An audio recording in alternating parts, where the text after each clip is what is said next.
Baik, selamat malam. Sebelumnya izin memperkenalkan diri. Nama saya Lisa Tukunan dengan NPM 21150601093 kelas PSTIJ.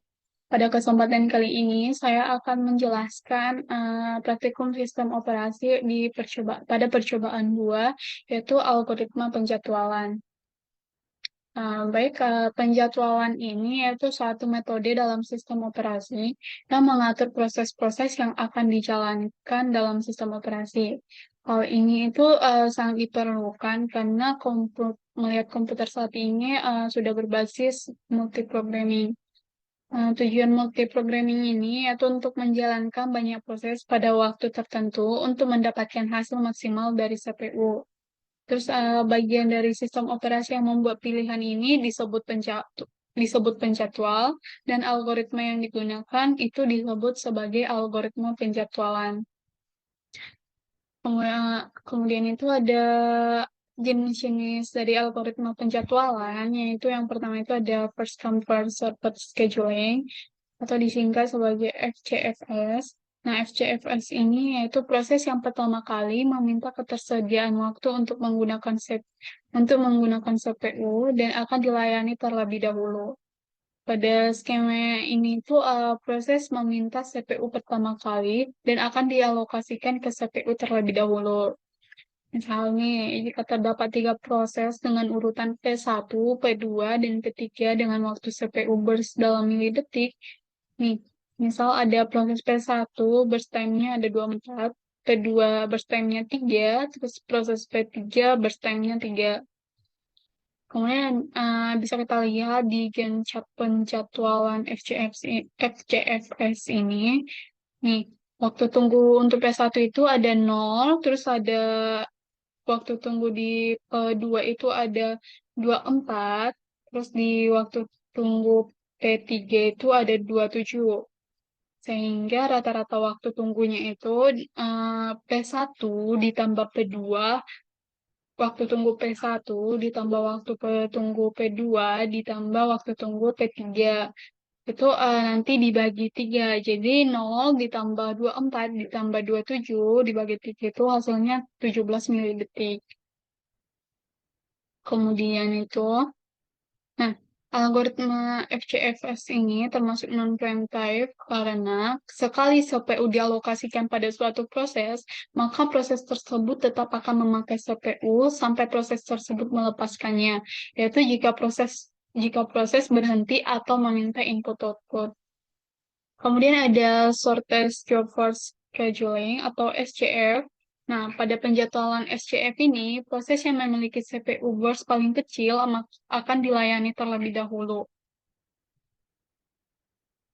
SJF ini merupakan algoritma penjadwalan yang optimal dengan rata-rata waktu tunggu yang minimal.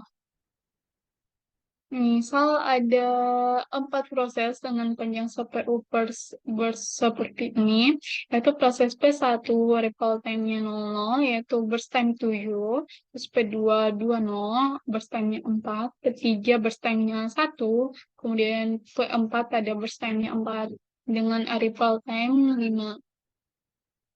Terus bisa kita lihat di gen chart ini, itu tuh ada waktu tunggu P1 itu 0, terus di P2 ini ada 26, terus P3 ini di P3 ada 3, terus di P4 ada 7.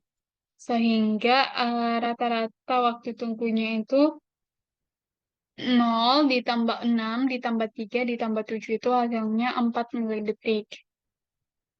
Kemudian ada penjadwalan yang berikutnya itu ada round robin scheduling. Round robin scheduling ini itu konsep dasar dari algoritma dengan menggunakan time sharing. Terus pada dasarnya round robin ini sama dengan FCFS yang tadi, hanya saja bersifat runtime.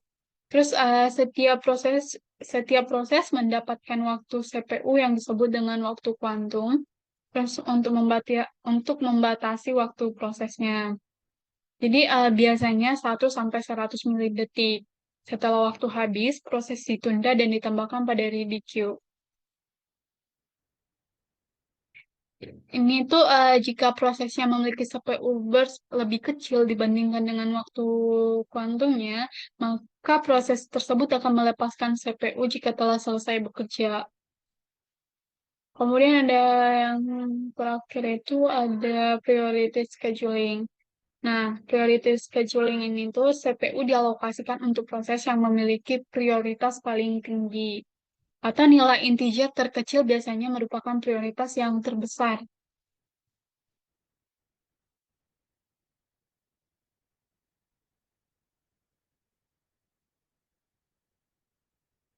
Oke, kita langsung masuk aja ke percobaannya. Kita buka CPU simulator.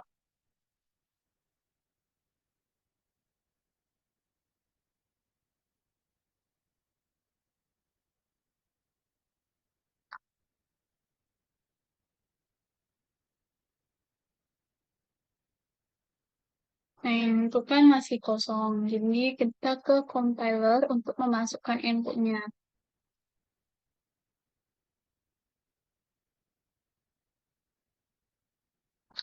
Sebelumnya kita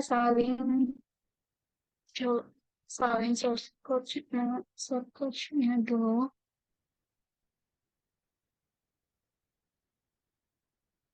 Hmm. Terus kita masukkan, untuk masukkan inputnya itu kita klik compiler. Jadi di warna kuning ini itu di program source atau source code-nya kita masukkan di sini, kita paste di sini. Nah, untuk progresnya nanti akan muncul di sini, terus di samping ini akan keluar kode kode outputnya untuk menjalankannya. Kita compile,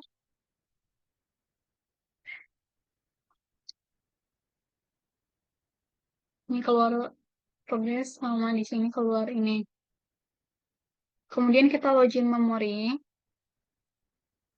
Oke. Nah, sebelumnya untuk membedakan ini kita buat program satu lagi, yaitu penjadwalan dua. Kita new. Jadi di sini kita bedakan dengan perulangan sampai 20 kali. Jadi kita compile,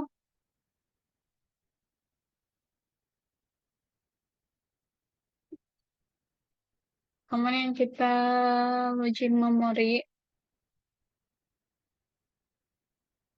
Oke. Kemudian kita masuk ke dalam simulator. Jadi di sini tuh ada dua penjadwalan. Kita masukkan saja.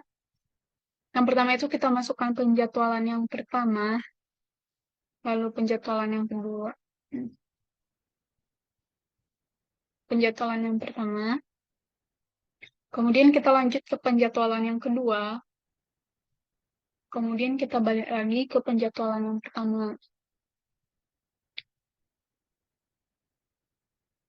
Di sini bisa kita sebelumnya kita tes dulu. Ini kan kita pakai first come first server. Jadi kita lihat prosesnya dulu.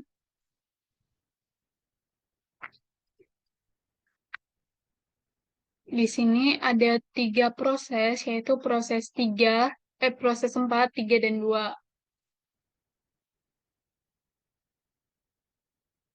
Jadi,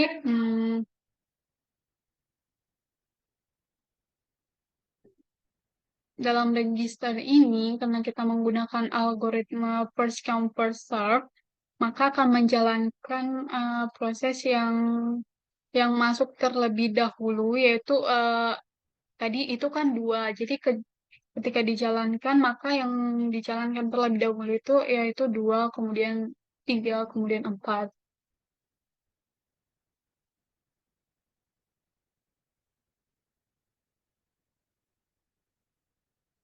Ulang.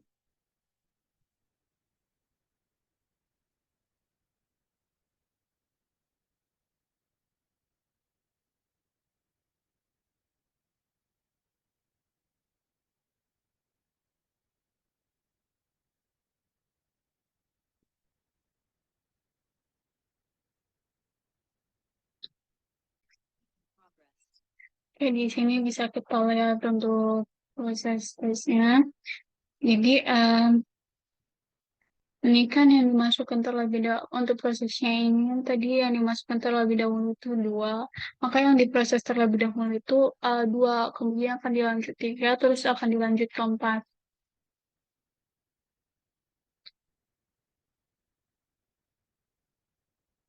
Oke, kita coba start. Saya coba start. Nah, ini akan diproses dua terlebih dahulu, kemudian diproses tiga, kemudian akan berlanjut nanti ke proses empat hingga selesai. Nah, di sini bisa kita lihat untuk proses statistiknya.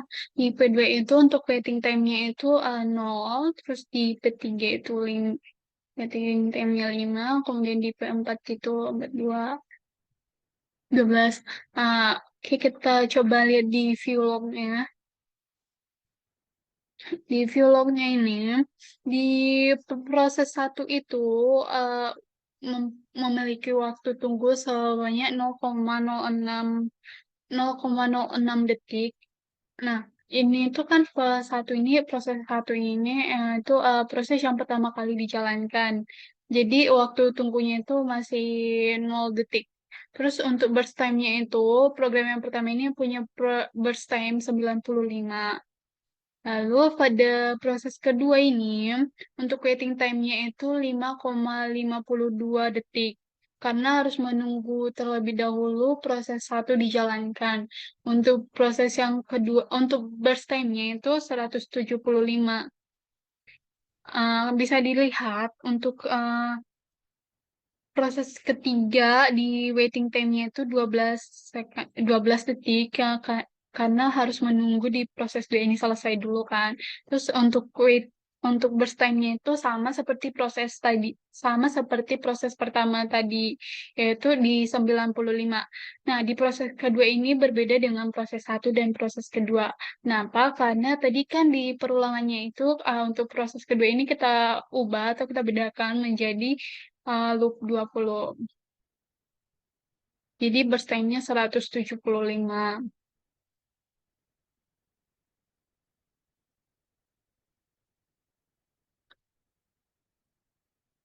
Oke, kita buat percobaan lagi.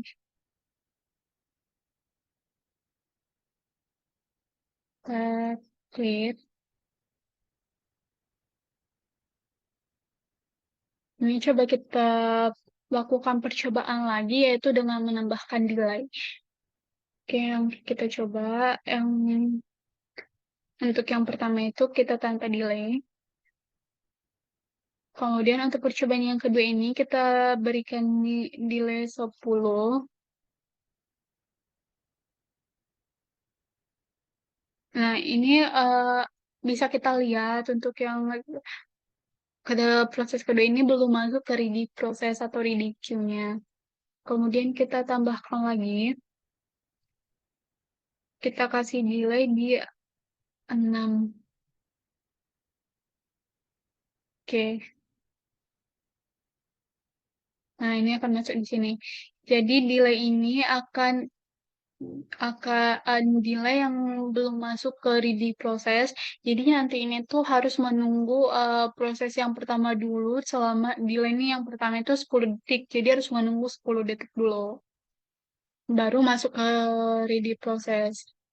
Jadi menggunakan algoritma ini yang dieksekusi terlebih dahulu yaitu dua, kemudian setelah 6 gigs, maka masuk ke empat proses yang ketiga itu lanjut ke proses yang ketiga. Oke, kita lanjut lagi.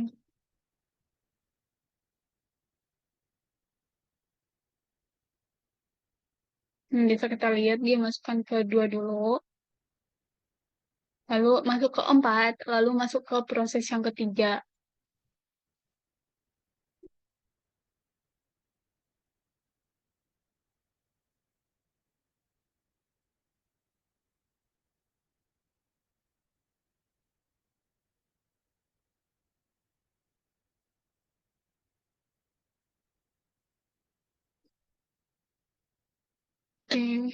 Kita lihat di vlognya, itu untuk waiting time-nya 0,8 detik, kemudian burst time-nya 90,5, kemudian kemudian di percobaan di proses 3 ini, waiting time-nya itu 4,8 detik, terus di burst time-nya itu 95. Terus di proses yang kedua, yaitu dengan waiting time 8,69 detik, terus burst time-nya itu 95. Terus proses waiting ini, rata-rata waiting-nya itu 4,539. Maaf, 4,53 detik. Jadi, rata-rata waiting time ini didapatkan dari menambahkan waiting time yang kedua, waiting time ketiga, dan waiting time yang pertama. Oke. Jadi itu bernilai di 4,53 detik rata-rata dari yang ketiga proses tadi. Jadi, kesimpulannya, pada percobaan dua ini kita menggunakan FCFS, di mana FCFS ini segala proses yang dimasukkan atau diinputkan ke RIDIQ terlebih dahulu, maka proses itu yang dijalankan terlebih dahulu tanpa menghiraukan burst time-nya yang besar atau yang kecil. Yang penting itu yang di RIDIQ terlebih dahulu. Baik, mungkin cukup sekian pembahasan dari saya. Jika ada kesalahan atau salah kata dalam penyampaian, saya mohon maaf. Saya akhiri. Terima kasih.